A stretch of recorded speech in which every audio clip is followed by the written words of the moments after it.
There is a curse that has plagued humanity since ancient times.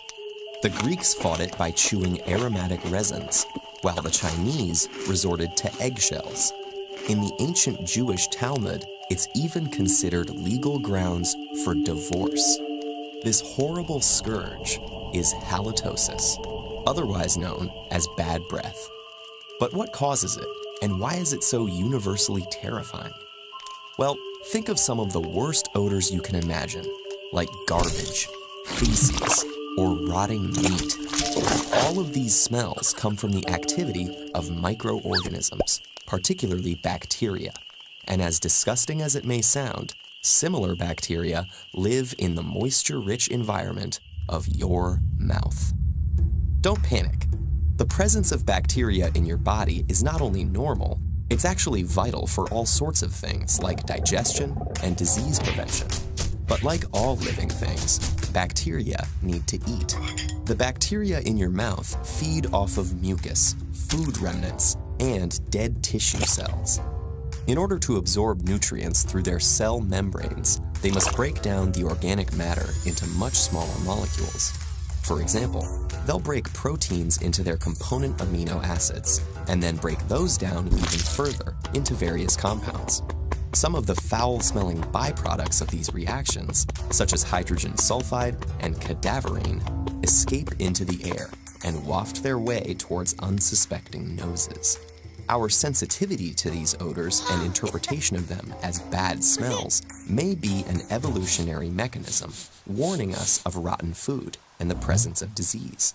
Smell is one of our most intimate and primal senses, playing a huge role in our attraction to potential mates. In one poll, 59% of men and 70% of women said they wouldn't go on a date with someone who has bad breath, which may be why Americans alone spend $1 billion a year on various breath products.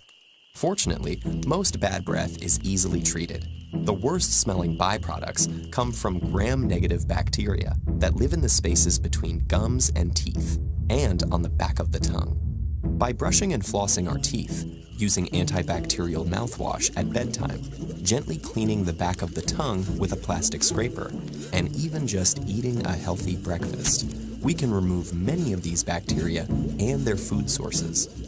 In some cases, these measures may not be enough due to dental problems, nasal conditions, or rarer ailments such as liver disease and uncontrolled diabetes. Behaviors like smoking and excessive alcohol consumption also have a very recognizable odor. Regardless of cause, the bad smell almost always originates in the mouth and not the stomach or elsewhere in the body. But one of the biggest challenges lies in actually determining how our breath smells in the first place, and it's unclear why. It may be that we're too acclimatized to the smell inside our own mouths to judge it, and methods like cupping your hands over your mouth or licking and smelling your wrist don't work perfectly either. One study showed that even when people do this, they tend to rate the smell subjectively, according to how bad they thought it was going to be. But there's one simple, if socially difficult, way of finding out how your breath smells. Just take a deep breath and ask a friend.